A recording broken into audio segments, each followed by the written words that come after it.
The cap fell from my trembling hands as my father's words sliced through the graduation ceremony air like a blade. "This is Marcus's day," he hissed, grabbing my arm. "Stop trying to make everything about you. You're nothing compared to him." Around us, families cheered and cameras flashed, but all I could hear was the echo of that word. Nothing. I had no idea that in less than 20 minutes, a military helicopter would land on the university lawn and everything would change forever. Before we jump back in, tell us where you're tuning in from. And if this story touches you, make sure you're subscribed because tomorrow I've saved something extra special for you. The morning of my brother Marcus's graduation from Columbia Medical School started like every other significant day in our family.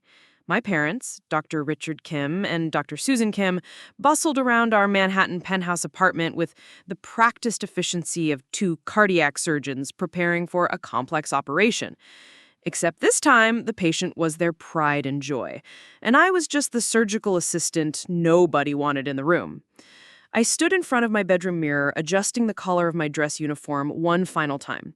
The navy blue fabric felt foreign against my skin after months of desert camouflage and tactical gear. My reflection stared back at me, and for a moment, I barely recognized myself. Captain Elena Kim, United States Army Special Operations. 3 tours in Afghanistan, 2 Bronze Stars, and a Purple Heart that I'd never told them about. But in this apartment, in this family, I was still just Elena, the daughter who chose fatigues over a lab coat. The apartment buzzed with preparation. Flowers arranged just so, champagne chilling, a photographer hired to capture every moment of Marcus's triumph. I emerged from my room to find my mother frantically arranging a display of Marcus's academic achievements on the dining room table. Medical school acceptance letter, magna cum laude certificate, research publication covers. A shrine to success, carefully curated for the post-graduation celebration. "Elena, there you are," Mom said without looking up from her arrangement. "Can you move those military things from the coffee table? The Chens are coming over after the ceremony, and we don't want to confuse the narrative." My military things? She meant my own commendation letters, the ones that had arrived last month while I was still deployed in Kandahar.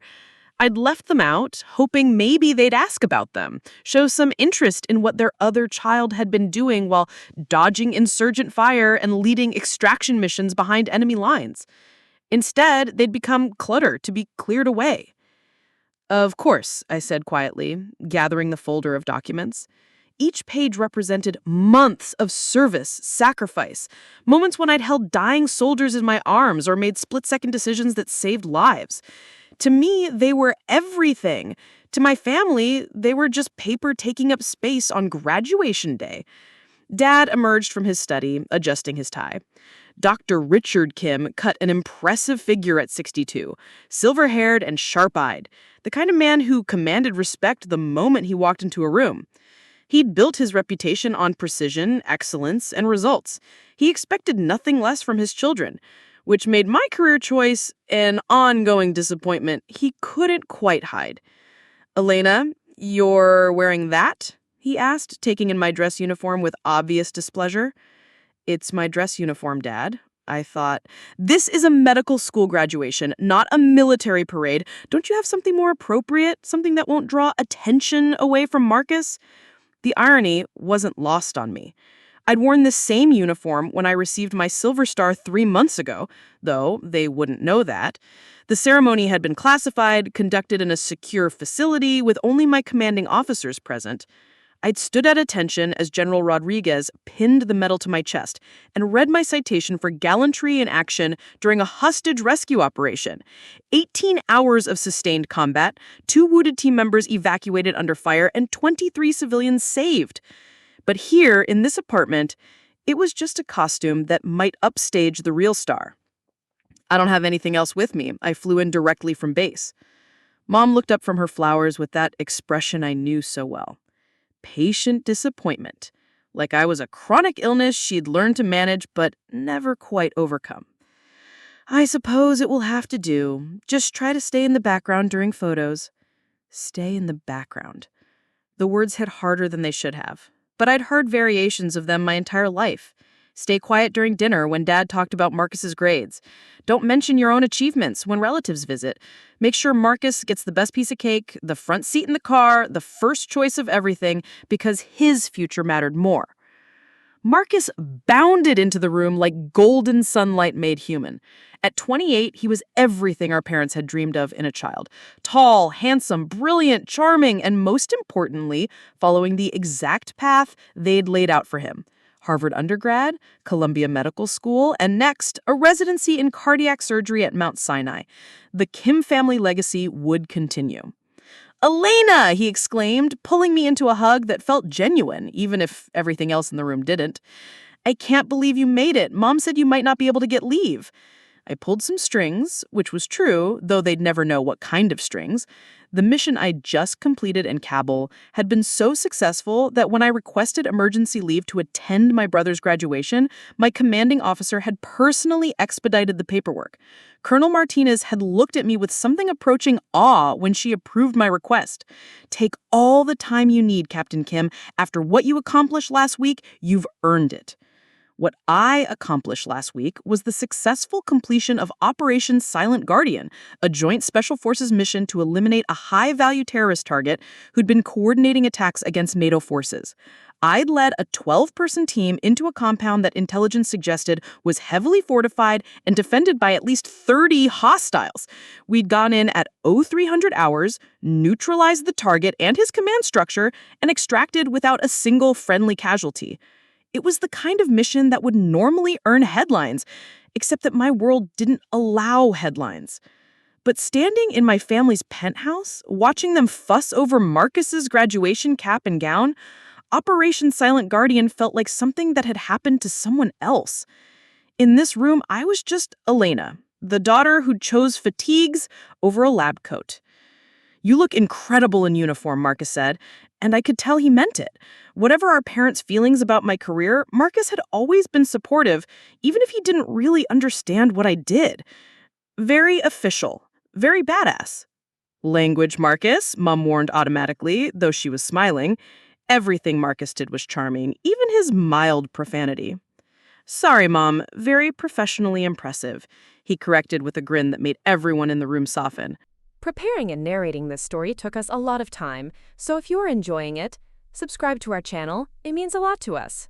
Now back to the story. That was Marcus's gift. He could make people happy just by being himself. We loaded into Dad's Mercedes for the drive to Columbia. I sat in the back seat, watching the city flow past through tinted windows. New York looked different after months in the Afghan desert. Cleaner, softer, almost surreal in its normalcy. No dust clouds on the horizon, no sound of distant helicopters, no need to scan rooftops for sniper positions. Just traffic and pedestrians and the comfortable chaos of civilian life. "Elena, did you know that Marcus graduated summa cum laude?" Mom asked from the front seat, as if I hadn't been hearing about Marcus's academic achievements for the past 4 years. "That's incredible," I said, because it was. Marcus was brilliant, and he'd worked hard for his success. I was proud of him, even if I sometimes felt like his accomplishments were used as weapons against my own choices. "Top 5% of his class," Dad added honorifically. Dean Martinez personally invited him to apply for the surgical residency program. They rarely do that for first-year applicants. "That's Dean Martinez, as in Colonel Martinez?" I asked, thinking of my own commanding officer. "Dr. Martinez," Dad corrected sharply. "She's the Dean of Student Affairs, not a military officer, though I suppose they might be related." His tone suggested that any connection to the military would be an unfortunate coincidence. Columbia's campus was electric with graduation day energy. Families in their finest clothes, graduates in caps and gowns, photographers capturing moments of triumph. The medical school graduation was being held in the main auditorium with overflow seating in adjacent halls for families who couldn't fit in the primary venue. The Kim family, of course, had seats in the front section, courtesy of Dad's alumni status and substantial donations to the school. I walked slightly behind my parents as we entered the building, my dress uniform drawing occasional glances from other families. A few people nodded respectfully, recognizing military dress, even if they didn't know the specifics of my rank or service record. One elderly man wearing a Korean War veteran's cap caught my eye and gave me a small salute. I returned it automatically, feeling a brief moment of connection with someone who understood. The auditorium was magnificent, with soaring ceilings and elegant architecture that spoke to centuries of academic tradition. We found our seats in the third row with a clear view of the stage where Marcus would soon walk across to receive his diploma. Mom immediately began arranging her purse, camera, and phone for optimal photo-taking angles. Dad checked his watch and pulled out his program, scanning for Marcus's name. "There," he said, pointing to a line in the program. "Marcus James Kim, summa cum laude, Phi Beta Kappa, recipient of the Henderson Research Award." I leaned over to read the program, looking for the names of Marcus's classmates. These were some of the brightest medical minds in the country, future doctors who would save lives and advance human knowledge. It was legitimately impressive, and I felt a surge of pride for my brother. "He's done so well," Mom said, her voice thick with emotion. "Ever since he was little, we knew he was destined for greatness." Ever since he was little. The phrase hit me like a punch to the chest, because I remembered being little too. I remembered bringing home straight A's and having them acknowledged with a, "That's nice, dear," before the conversation shifted to Marcus's latest achievement. I remembered winning the state science fair in 10th grade and having my parents skip the award ceremony because Marcus had a soccer game that same day. I remembered joining the military not out of rebellion, but out of a desperate need to find somewhere I could matter. The ceremony began with pomp and circumstance. Literally. The graduates processed in wearing their caps and gowns, faces shining with accomplishment. Marcus looked radiant, his smile visible even from our seats in the audience. When he walked past our row, Mom waved enthusiastically and Dad beamed with pride. I clapped and smiled, genuinely happy for him, even as that familiar ache of invisibility settled in my chest. Dean Martinez took the podium and began her speech about excellence, service, and the sacred responsibility of healing. She talked about how these new doctors would go forth and make the world better, how they represented the best of human potential. The words washed over me as I thought about my own form of service, my own attempts to make the world better, and how differently my family viewed those efforts. The diploma presentation began, and we watched as Marcus's classmates crossed the stage one by one. Each name was announced with their honors and distinctions. Some had parents who cheered loudly, others who wept openly. All were celebrating their children's achievements without reservation or comparison. When they reached the K section of the alphabet, my parents tensed with anticipation. Mom had her phone ready, Dad sat forward in his seat. This was the moment they'd been waiting for, the culmination of years of investment and expectation. Marcus James Kim, summa cum laude, Phi Beta Kappa, recipient of the Henderson Research Award. Marcus walked across the stage with confidence and grace, shaking hands with the dean, receiving his diploma, posing for the official photo. Mom and Dad erupted in applause, and I joined them, clapping hard for my brother's genuine achievement.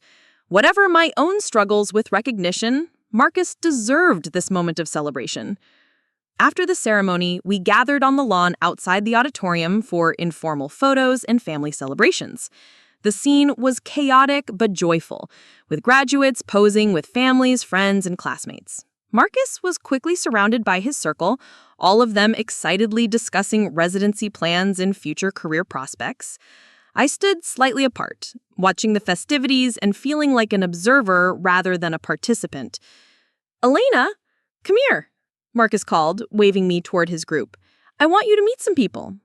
I walked over as he introduced me to several of his closest friends from medical school. They were all impressive in their own right, destined for prestigious residencies and remarkable careers. When Marcus mentioned that I was in the military, they asked polite questions about my service, the kind of generic inquiries civilians make when they're trying to be respectful, but don't really know what to ask. Elena's been deployed overseas, Marcus explained, and I could hear the pride in his voice. She's done some really important work. That must be difficult, said one of his friends. Being away from family for so long? It has its challenges, I agreed, not mentioning that being away from family was often easier than being with them. Mom appeared at my elbow, camera in hand. Marcus, dear, we need some family photos before people start leaving. We arranged ourselves for pictures, with Marcus in the center, wearing his graduation regalia, Mom and Dad flanking him with expressions of obvious pride. I stood slightly to the side, still in frame, but clearly secondary to the main event.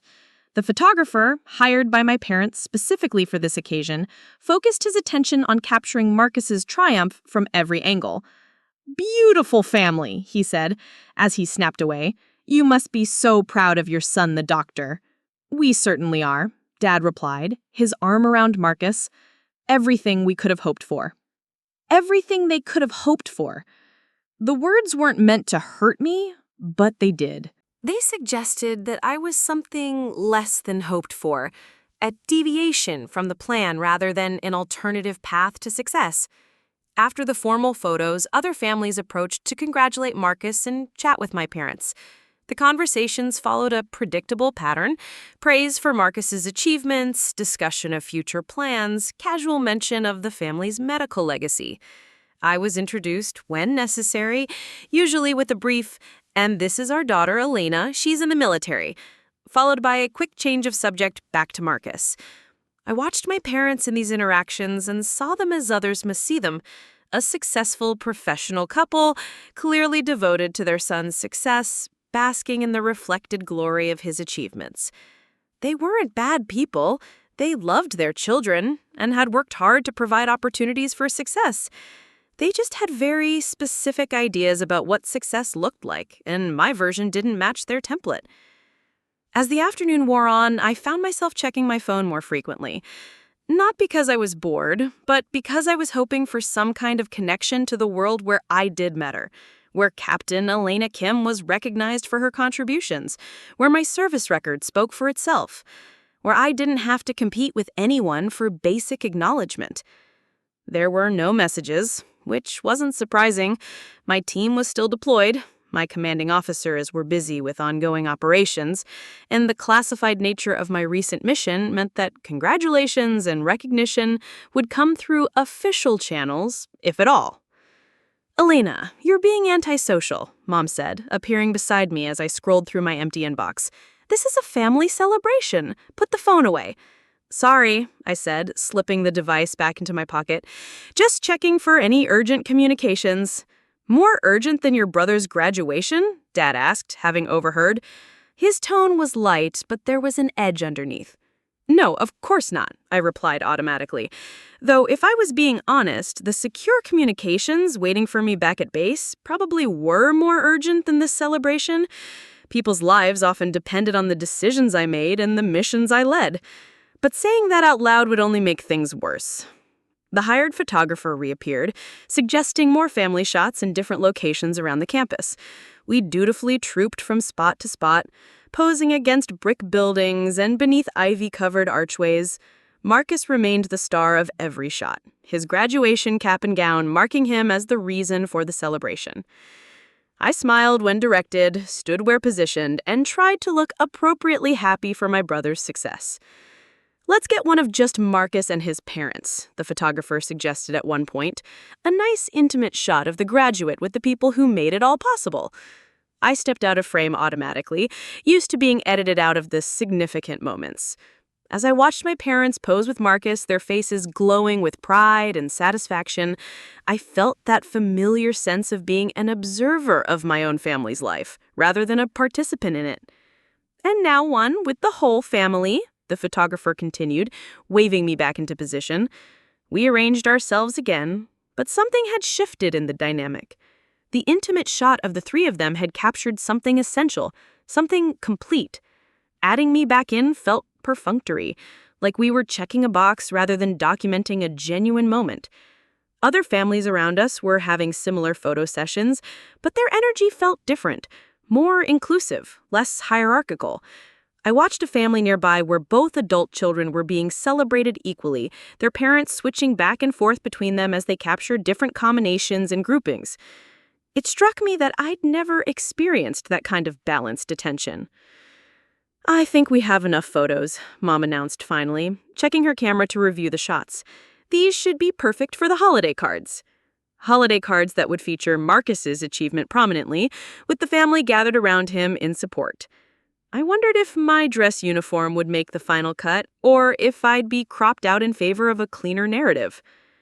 As the official festivities wound down, extended family members began arriving for the private celebration back at the apartment. Aunts and uncles I saw maybe twice a year, family friends who'd known us since childhood, medical colleagues of my parents who wanted to congratulate the graduate. The apartment would soon be full of people eager to celebrate Marcus and discuss his bright future. "Elena, will you help me get things ready at home?" Mom asked, though it was more of a directive than a request. "The caterers should be setting up, but I want to make sure everything is perfect." I nodded, understanding my role in the evening's events. I would help with logistics, serve as an extra pair of hands, ensure that Marcus's celebration went smoothly. I would be useful without being the center of attention, helpful without competing for recognition. As we prepared to leave campus, Marcus caught up with me near the car. "Hey, thanks for being here. I know it's not easy for you with Mom and Dad sometimes." I was touched by his acknowledgement, even if he didn't fully understand the scope of the issue. "I'm proud of you, Marcus. You've worked incredibly hard, and you deserve every bit of this celebration." "I wish they could see how hard you work, too," he said, and for a moment I saw a flash of the little boy who used to defend me when our parents overlooked my achievements. "It's different," I said, which was true, but not the whole truth. "My work doesn't translate the same way." "Maybe someday it will," he said hopefully. "Maybe someday." I squeezed his arm and smiled, not wanting to dampen his mood with my own complicated feelings about recognition and family dynamics. Today was his day, and he deserved to enjoy it without my baggage casting shadows. We drove back to Manhattan as the sun began to set, the city lights starting to twinkle in the gathering dusk. Tomorrow, I would fly back to base, back to my real life, where my rank and experience commanded respect, where my decisions mattered, where Captain Elena Kim was someone worth listening to. But tonight, I would play my assigned role in Marcus's celebration, smile in the background, and try not to let the word nothing echo too loudly in my head. The apartment was transformed when we arrived. The caterers had worked their magic, turning our already elegant space into something worthy of a magazine spread.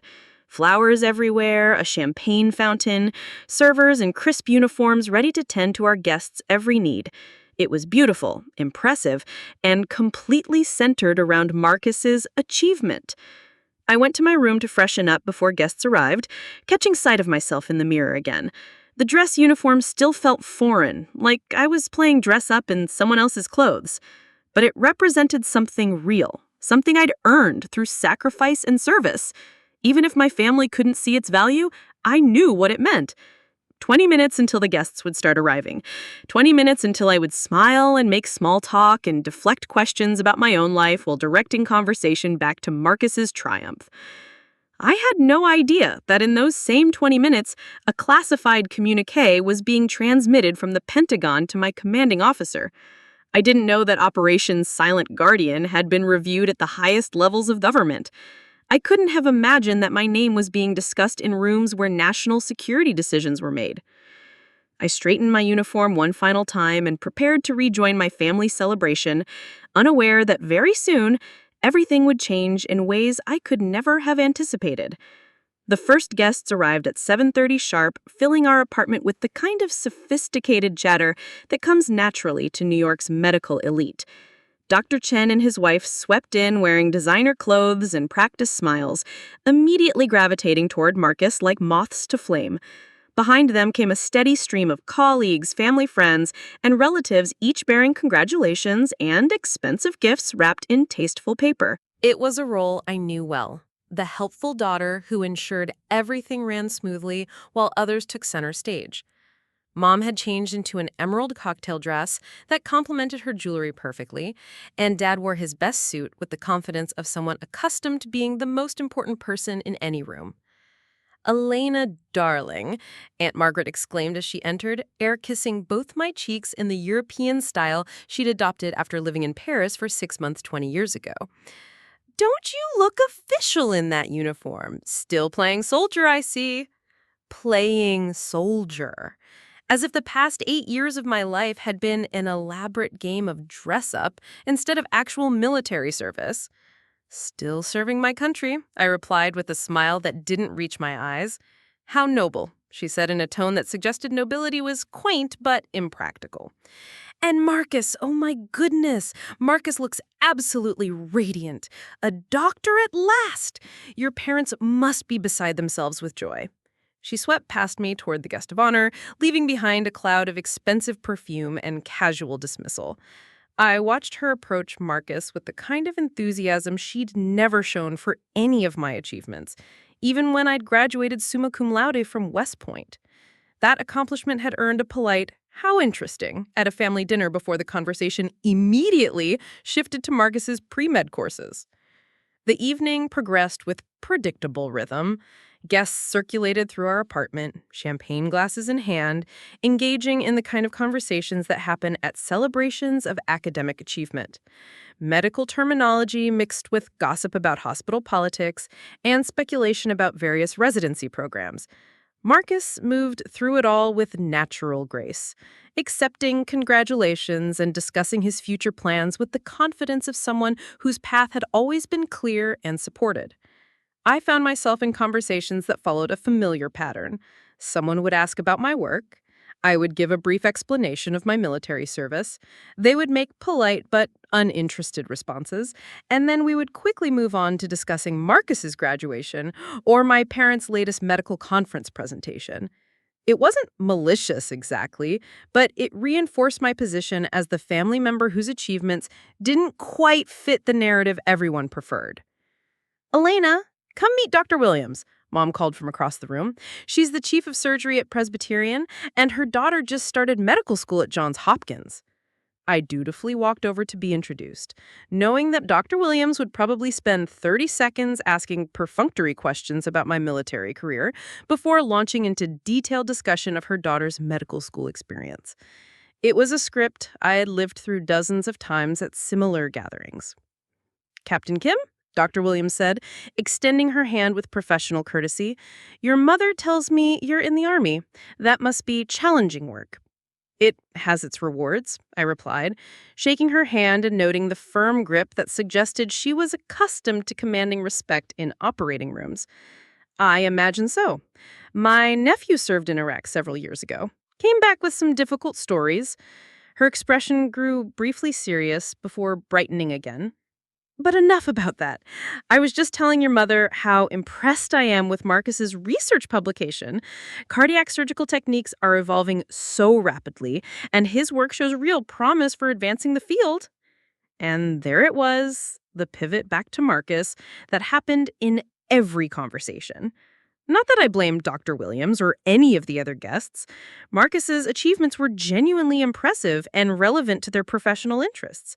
My work, by contrast, was largely classified and difficult to explain to civilians. I couldn't tell them about the terrorist leaders I'd helped eliminate, the hostage rescues I'd coordinated, or the intelligence operations that had prevented attacks on American soil.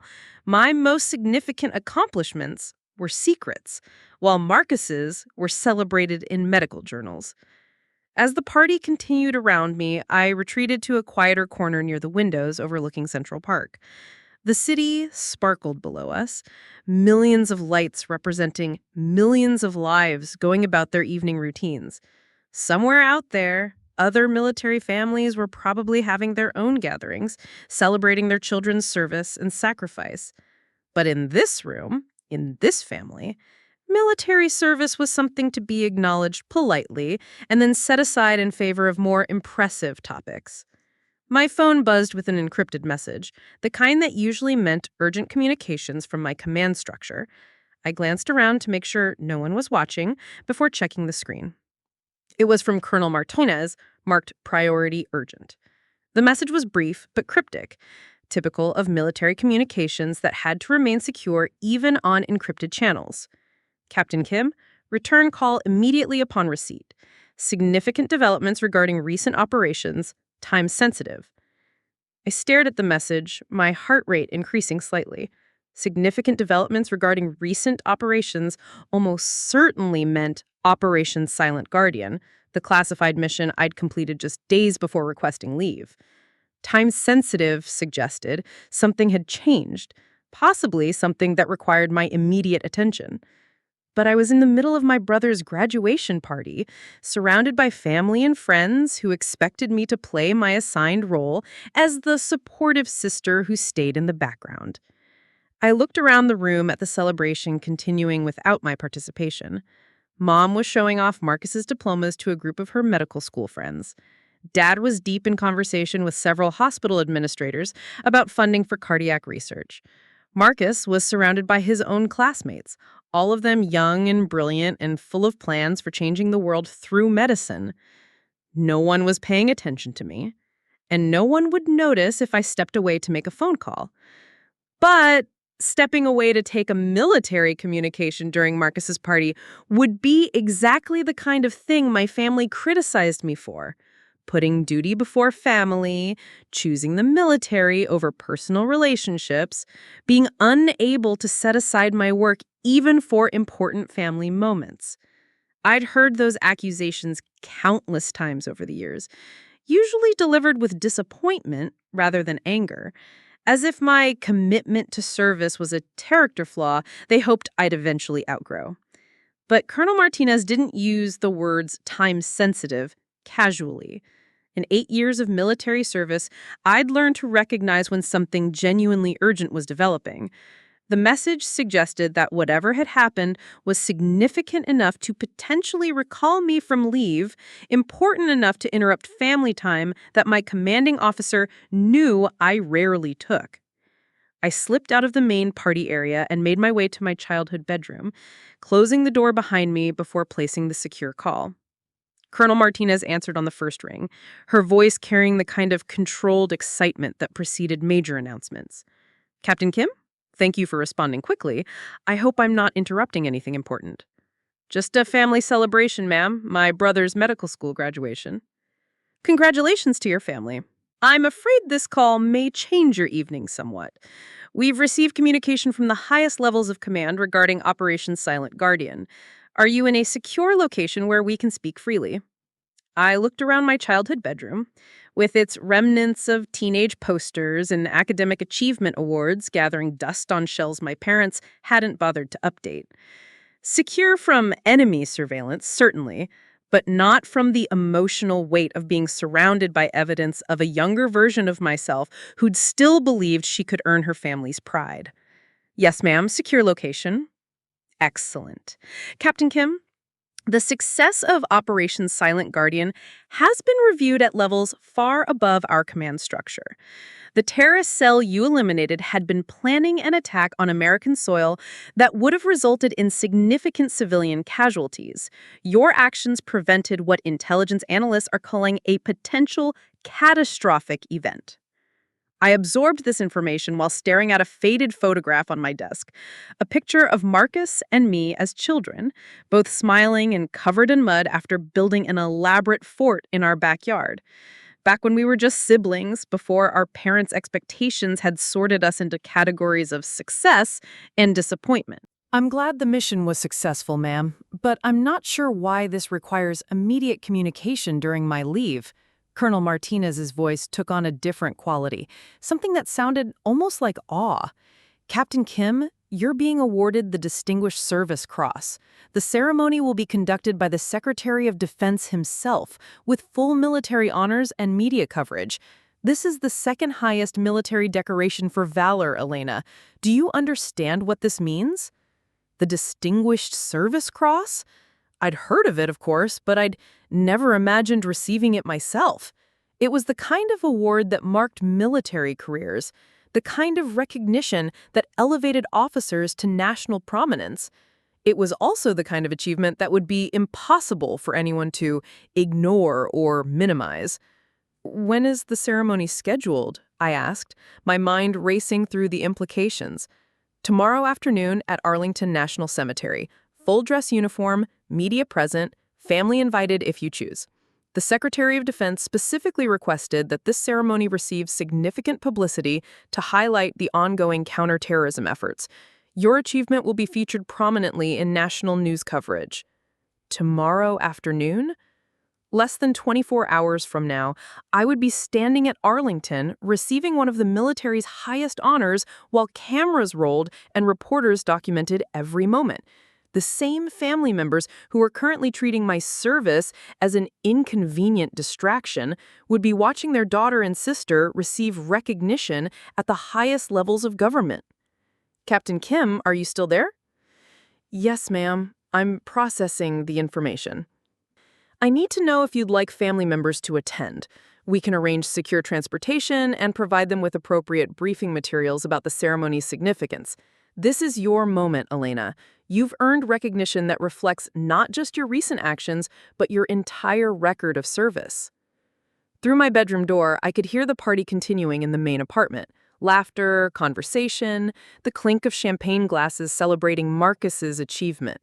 In less than 24 hours, that same family would be confronted with undeniable evidence that their other child had accomplished something extraordinary, something that couldn't be dismissed or minimized or relegated to the background. I'd like them to attend, I said quietly, but I don't want to tell them about it tonight. This is Marcus's celebration, and he deserves to have this evening be completely about his achievement. Understood and commendable, Captain. We'll arrange for official notification to be delivered to your family tomorrow morning, along with transportation and security clearances. They'll receive full briefing about the ceremony's significance and your service record.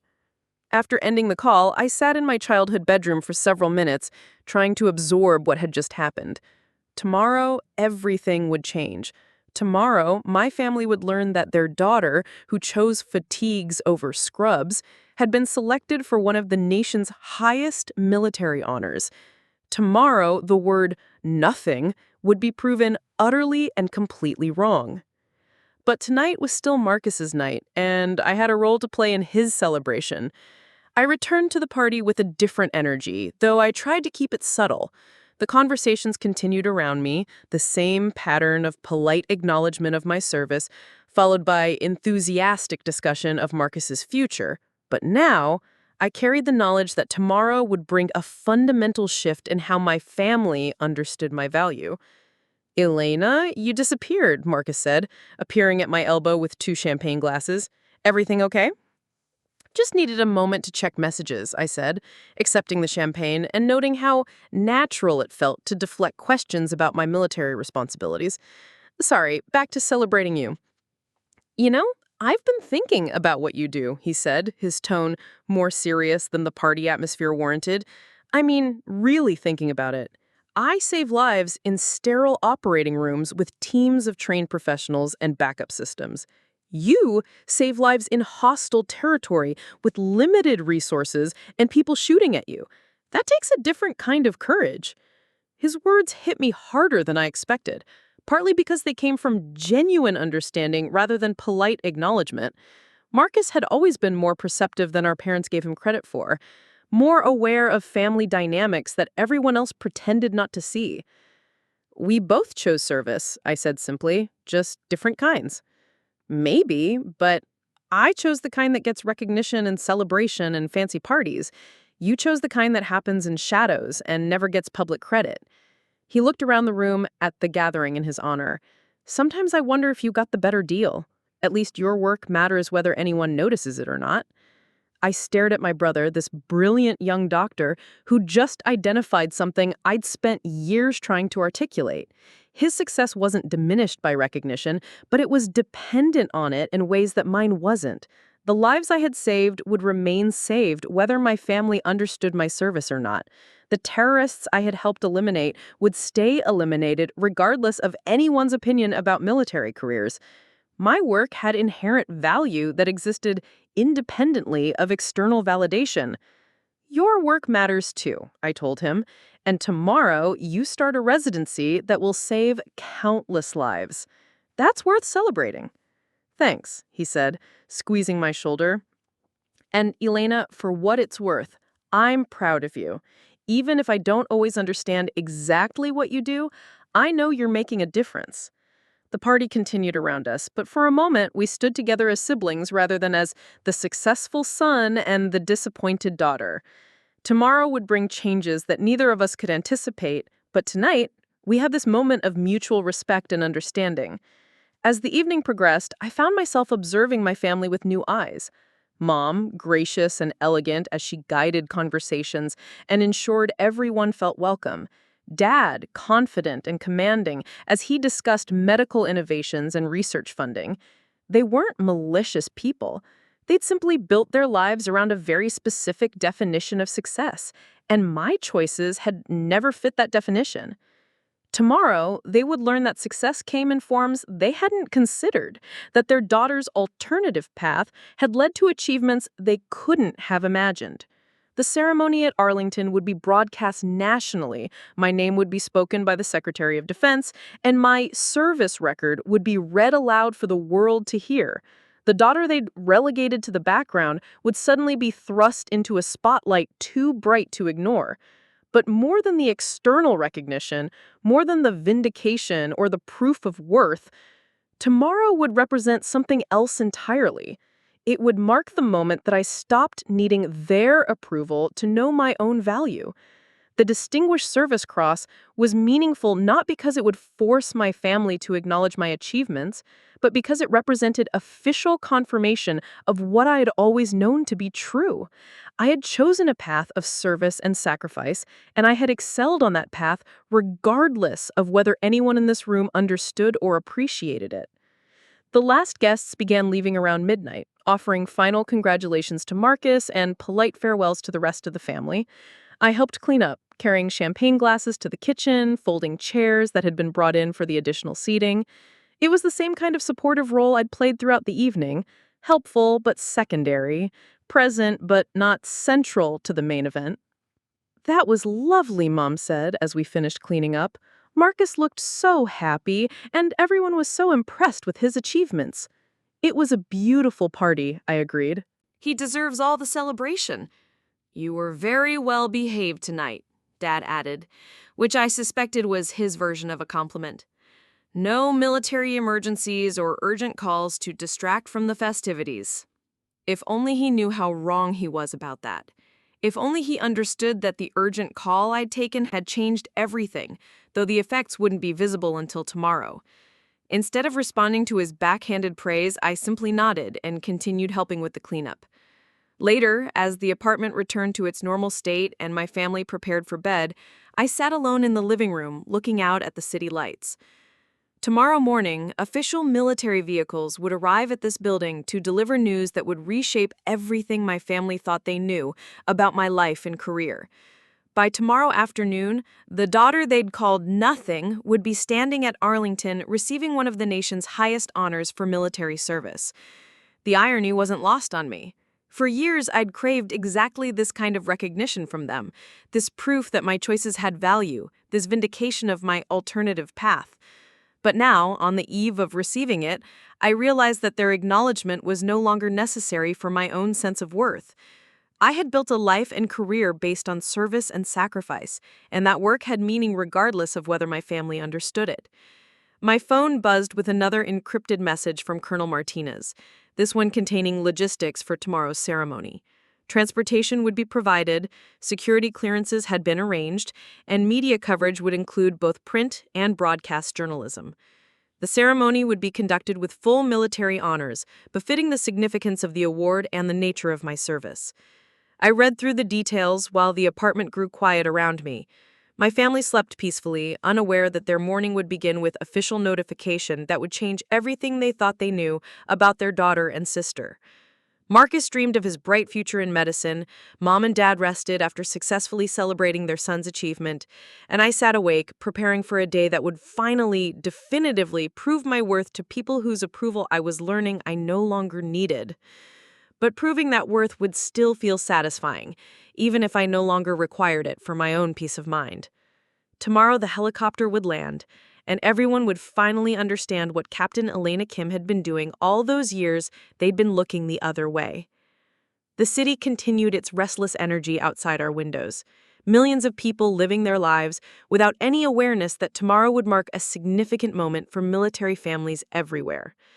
Somewhere out there, other service members were probably lying awake thinking about their own families, their own struggles for recognition and understanding. Tomorrow's ceremony would honor not just my specific actions, but the broader sacrifice and service of military personnel whose work often goes unrecognized by the very families they serve to protect. I finally went to bed sometime after 2 in the morning, my mind too active for easy sleep. Tomorrow would be a day of vindication, recognition, and fundamental change in how my family understood my life and choices. But it would also be a day of personal growth, the moment when I fully embraced my own worth independent of external validation. The last thing I thought before falling asleep was that Marcus had been right about one thing. My work mattered, whether anyone noticed it or not. Tomorrow, everyone would notice. But the work had mattered all along. I woke to the sound of heavy boots in our apartment hallway at precisely 0700 hours. Military precision, even in civilian territory. Through my bedroom door, I could hear muffled voices and what sounded like official introductions. The notification had arrived exactly when Colonel Martinez promised it would, delivered by uniformed officers to ensure the gravity of the situation was immediately apparent. My parents' voices carried down the hallway, Dad's professional tone shifting to something more uncertain as he processed whatever information was being shared. Mom's higher-pitched responses suggested surprise, possibly confusion. I lay still for another moment, listening to my childhood home being transformed into something resembling a military briefing room. A sharp knock on my door interrupted my eardropping. "Elena," Dad's voice called, carrying a weight I'd never heard before. "Could you join us in the living room, please? There are some military personnel here who need to speak with all of us." I dressed quickly in civilian clothes, not wanting to appear in uniform until the situation had been properly explained to my family. The walk from my bedroom to the living room felt longer than usual, each step carrying me toward a conversation that would fundamentally alter how my parents understood my life and service. 3 uniformed officers stood in our elegant living room, their military bearing creating an interesting contrast with Mom's carefully curated interior design. Colonel Martinez was there, along with 2 officers I didn't recognize but whose rank insignia suggested they were from much higher in the command structure than my usual chain. My parents sat on the sofa, looking like people who'd been told something significant but hadn't fully processed its meaning yet. Marcus appeared in the doorway wearing a bathrobe, his hair disheveled from sleep but his eyes alert with curiosity about the unusual morning visitors. "Elena," Mom said slowly, her voice carrying an undertone I couldn't quite identify. "These officers are saying you're receiving some kind of major award today. Something about extraordinary service and valor." "The Distinguished Service Cross," one of the unfamiliar officers clarified, his tone carrying the reverence appropriate to the decoration. "It's the second highest military honor for extraordinary heroism in action against an enemy of the United States. Captain Kim's recent actions prevented a terrorist attack that could have resulted in significant civilian casualties on American soil." The silence that followed was deafening. I watched my family absorb this information, their faces cycling through expressions of surprise, confusion, and what might have been the beginning of understanding. Dad leaned forward slightly, his physician's mind clearly working to process details that didn't fit his previous understanding of my service. "I'm sorry," he said carefully, "but I think there might be some confusion. Elena works in logistics, supply chain management, that sort of thing, administrative duties." Colonel Martinez exchanged a glance with her colleagues before responding. "Sir, I understand your confusion, but Captain Kim's actual service record is quite different from what you've been told. Due to the classified nature of her work, she hasn't been able to share details about her assignments with family members. She's been serving with Army Special Operations for the past 5 years." Special Operations? The words hung in the air like a revelation that recontextualized everything my family thought they knew about my military career. I'd allowed them to believe I worked in logistics because it was easier than explaining why I couldn't discuss my actual responsibilities. The classification levels of my missions had made honest communication impossible, so I chose comfortable fiction over complicated truth. Special Operations, Dad repeated slowly, as if testing how the words sounded. That's like Navy SEALs, Green Berets? Similar specialized training and mission profiles, the third officer confirmed. Captain Kim has completed multiple combat deployments in high-risk environments, leading teams in operations that directly impact national security. Mom's hand went to her throat, a gesture I recognized from childhood whenever she received information that challenged her understanding of the world. Combat deployments? Elena, you told us you were working at supply bases, coordinating shipments. I told you what I was authorized to tell you. My actual assignments were classified above your clearance level.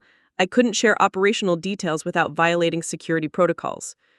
Marcus stepped further into the room, his medical training apparently helping him process the situation more quickly than our parents. So, when you said you were deployed overseas, you were actually leading combat missions? Among other responsibilities, yes. The weight of years of misunderstanding settled over the room like dust. Every time they dismissed my service as administrative work, every time they treated my deployments as extended business trips, every time they'd suggested my military career was less demanding than civilian professions, they'd been operating from fundamentally incorrect information. The ceremony today, Colonel Martinez continued, will be conducted by the Secretary of Defense at Arlington National Cemetery. Captain Kim's actions during Operation Silent Guardian eliminated a terrorist cell that was planning an attack on civilian targets within the continental United States. Her leadership and tactical decisions saved an estimated several hundred innocent lives. Several hundred lives. I watched that number register with my family, particularly with Marcus and Dad, both of whom understood the weight of life and death decisions in their professional contexts. Mom still looked stunned, as if she were trying to reconcile the daughter she thought she knew with the person being described by these officers. There will be significant media coverage, one of the officers added. This award and the operation it recognizes will be featured prominently in national news reporting. The ceremony is scheduled for 1,400 hours, with secure transportation provided for family members who wish to attend. Media coverage, Dad echoed, his voice carrying a note of something I'd never heard before. Not embarrassment exactly, but perhaps the realization that his understanding of his daughter's significance had been fundamentally flawed. Elena, Mom said softly, and for the first time in years, she was looking directly at me with what appeared to be genuine attention. Why didn't you tell us? Why did you let us think your work was just administrative duties?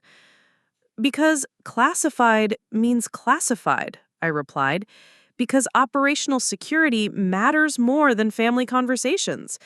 Because people's lives depend on information remaining secure, even from well-meaning relatives who might accidentally share details. The truth was more complicated than that, of course. Part of me had chosen the comfortable fiction because it was easier than constantly deflecting questions about work I couldn't discuss. Part of me had grown tired of trying to explain the importance of work that my family couldn't understand or appreciate. But mostly, I'd learned to compartmentalize my military life from my family life because they seemed to exist in completely different universes. We need to prepare for departure in approximately 4 hours, Colonel Martinez announced. The ceremony is being conducted with full military honors, and Captain Kim will need time to prepare her dress uniform and review protocol. Family members who wish to attend should be ready for departure by 1200 hours. After the officers left, the apartment fell into an unusual quiet. My family sat in the living room looking like people who just learned that someone they thought they knew was actually a complete stranger. The comfortable assumptions about my life and career had been stripped away, leaving them to grapple with a reality that didn't match their previous understanding. I need to ask you something, Dad said finally, his voice carrying none of its usual authority. Last night, when you stepped away during the party, was that when you found out about today's ceremony? Yes. And you didn't say anything because it was Marcus's celebration. Marcus deserved to have his achievement be the focus of the evening. My news could wait until today. He nodded slowly, and I could see him processing the implications. While his son was being celebrated for graduating medical school, his daughter had been receiving notification of one of the military's highest honors. While he'd been discussing Marcus's bright future with colleagues, Elena had been learning that her recent actions had prevented a terrorist attack on American soil. "Elena," Marcus said, moving to sit on the arm of my chair, "I have to ask. When I was talking last night about courage and saving lives under difficult circumstances, did you know about this award?" "Yes." "And you just listened to me explain your job to you without correcting me?" "You weren't wrong about anything you said. You just didn't know the full scope of what that work entailed." Mom stood up abruptly and walked to the window overlooking Central Park. Her shoulders were rigid with what I recognized as her processing posture, the stance she took when dealing with information that required significant mental reorganization. "I don't understand how we got this so wrong," she said without turning around. "I don't understand how we could have been so completely mistaken about what you do, what you've accomplished." "You weren't mistaken," I said carefully. "You were working with incomplete information. I chose to let you believe what was comfortable rather than constantly explaining why I couldn't share details about my actual work." "But we never asked," Dad said suddenly, his voice carrying what sounded like realization. "We never pushed for details, never showed enough interest to make you want to share what you could share. We just accepted the vague explanations and moved on to topics we were more comfortable discussing." That was closer to the truth than I'd expected him to recognize. For years, they'd been content with surface-level understanding of my military service, because deeper engagement would have required acknowledging that my career path had value and significance. It had been easier for all of us to pretend I worked in logistics than to grapple with the reality that their daughter was engaged in work they couldn't understand or control. "I need to prepare for the ceremony," I announced, standing up from my chair. "If you want to attend, you'll need to be ready for departure in a few hours." "Of course we want to attend," Mom said quickly, turning from the window. "Elena, of course we'll be there. This is extraordinary. I can't believe we almost missed understanding how extraordinary it is." I went to my room to prepare my dress uniform, the same one I'd worn to Marcus's graduation just 12 hours earlier. But this time, when I put it on, it would be for a ceremony recognizing my own achievements, my own service, my own value. This time, I would be the center of attention rather than the supportive background figure. The uniform felt different as I put it on, heavier somehow, as if it was absorbing the weight of the coming ceremony and the recognition it represented. Each ribbon, each insignia, each carefully maintained detail represented years of service and sacrifice that my family was only now beginning to understand. A soft knock on my door interrupted my preparation. "Come in." Marcus entered, no longer wearing his bathrobe, but dressed in a suit appropriate for a formal military ceremony. He closed the door behind him. "I wanted to talk to you before we leave." "About what?" "About last night. About all the things I said about your work, your courage, your service." He sat on the edge of my bed, his expression more serious than I'd seen him since we were children. I was trying to be supportive, but I realize now that I was talking about things I didn't really understand. "You understood more than you realized," I told him honestly. "The principles are the same, even if the specifics were different than you knew." "Elena, can I ask you something, and will you give me a real answer, not the careful, diplomatic response you give Mom and Dad?" I studied his face, seeing genuine curiosity rather than polite interest. "Ask. Were you ever scared? I mean, really scared? In situations where you might not make it home?" The question hit deeper than I had expected. "Yes, multiple times. And you never told us because you didn't want us to worry or because you didn't think we'd understand?" "Both. And because after a while it became clear that you were more comfortable not knowing details. It was easier for everyone if I kept my two worlds separate." Marcus nodded slowly, and I could see him processing the implications. While his son was being celebrated for graduating medical school, his daughter had been receiving notification of one of the military's highest honors. While he'd been discussing Marcus's bright future with colleagues, Elena had been learning that her recent actions had prevented a terrorist attack on American soil. It had been lonely, though I'd never articulated it quite that way. The isolation of carrying experiences and responsibilities that I couldn't share with the people who were supposed to be closest to me. The exhaustion of constantly translating my life into terms that wouldn't make my family uncomfortable. The gradual realization that they preferred the sanitized version of my service to the complicated reality. Sometimes, I admitted, "I'm sorry," he said quietly. "I'm sorry we made it easier for you to keep secrets than to share your life with us. I'm sorry we were so focused on celebrating achievements we understood that we never learned to appreciate achievements we didn't." His apology carried more weight than I'd expected, partly because it acknowledged something I'd never been able to articulate myself. They hadn't deliberately dismissed my service, but they'd made it clear, through their lack of engagement, that they preferred simple explanations to complex realities.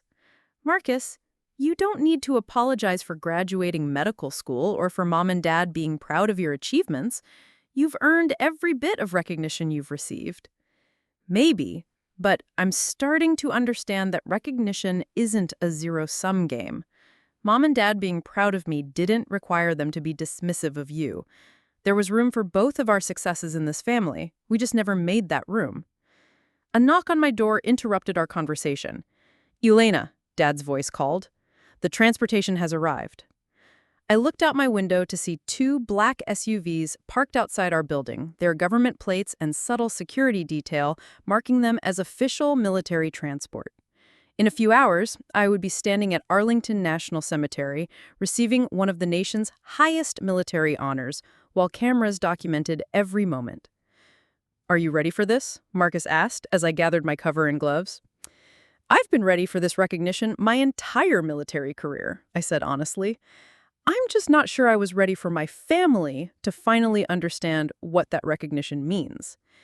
We gathered in the living room where Mom and Dad waited in their finest formal attire. Mom wore a navy dress with pearls that suggested she understood the solemnity of the occasion, while Dad had chosen a dark suit that conveyed appropriate respect for the military setting. They both looked nervous, like people preparing to attend an event where they didn't fully understand the protocol but recognized its significance. "Elena," Mom said as I entered the room in my dress uniform. "You look—" She paused, searching for words. "You look like someone I should have been paying more attention to." The honesty of her statement caught me off guard. Not an apology exactly, but an acknowledgement that carried its own weight. The ride to Arlington was conducted in relative silence, broken only by occasional questions from my parents about protocol and what they should expect. The security detail accompanying us maintained professional discretion while ensuring our safe transport to one of the nation's most sacred military sites. As we approached Arlington, I could see media vehicles and camera crews setting up for coverage of the ceremony. This wasn't going to be a quiet internal military recognition. This was going to be a public celebration of military service, with my family as witnesses to achievements they were only now beginning to understand. The ceremony area had been prepared with military precision. Rows of chairs for family members and military personnel, a raised platform for the Secretary of Defense and other senior officials, and camera positions that would capture every angle of the proceedings. American flags hung motionless in the still air, and the white headstones of Arlington stretched in perfect formation as far as the eye could see. Other military families had gathered for the ceremony, some accompanying service members receiving lesser decorations, others present to honor fallen comrades being posthumously recognized. The atmosphere carried that unique combination of solemnity and pride that marked significant military occasions. Colonel Martinez appeared at my side as we exited the transport vehicles. "Captain Kim, are you prepared for the ceremony?" "Yes, ma'am." "Your family will be seated in the front row with clear sightlines for the entire proceedings. The Secretary of Defense will present your award personally, and your citation will be read aloud in full. The media coverage will ensure that your service and this recognition receive appropriate public attention." I looked over at my parents, who were being guided to their seats by military personnel trained in managing VIP family members at significant ceremonies. They looked smaller somehow, less commanding than they did in their professional environments, like people who'd suddenly realized they were out of their depth. The ceremony began with traditional military honors, including the posting of colors and the national anthem. As I stood at attention with other service members being recognized, I felt the weight of the moment settling over me like a mantle. This wasn't just about personal recognition. This was about acknowledging the service and sacrifice of military personnel whose work often went unnoticed by the very people they served to protect. When my name was called, I walked forward with the bearing and precision drilled into me through years of military training. The Secretary of Defense, a distinguished man whose own military service commanded respect throughout the armed forces, stood waiting with the Distinguished Service Cross in his hands. "Captain Elena Kim," he began, his voice carrying clearly across the ceremony area and into the microphones that would broadcast this moment nationally. "Your extraordinary heroism and gallantry in action against an enemy of the United States, your selfless devotion to duty, and your unwavering commitment to protecting innocent lives reflect the highest traditions of military service and the finest qualities of American leadership." As he continued reading my citation, detailing the specific actions that had earned this recognition, I was aware of my family listening to descriptions of combat operations, tactical decisions, and life-threatening situations they'd never imagined their daughter navigating. The classified details that had been cleared for public release painted a picture of military service that bore no resemblance to the logistics and administrative duties they'd believed comprised my career. Captain Kim's decisive leadership during Operation Silent Guardian resulted in the elimination of a terrorist cell planning coordinated attacks on civilian targets within the United States. Her tactical expertise and personal courage under fire prevented what intelligence analysts assess would have been catastrophic loss of civilian life. The medal felt heavier than I'd expected, its weight carrying the significance of official recognition at the highest levels of military command. But more than the physical sensation was the emotional impact of finally receiving acknowledgement for service that demanded everything I had to give. The ceremony concluded with military honors, including a 21-gun salute that echoed across Arlington's hallowed grounds. As the final notes of taps faded into silence, I stood at attention knowing that everything had changed, not just for me, but for my family's understanding of who I was and what I'd accomplished in service to something larger than myself. The word nothing had been completely erased, replaced by official acknowledgement of extraordinary service and personal heroism. The helicopter that landed wasn't literal, but the impact was just as dramatic. General Kim had finally arrived and everyone could see her clearly at last. Up next, you've got 2 more standout stories right on your screen. If this one hit the mark, you won't want to pass these up. Just click and check them out.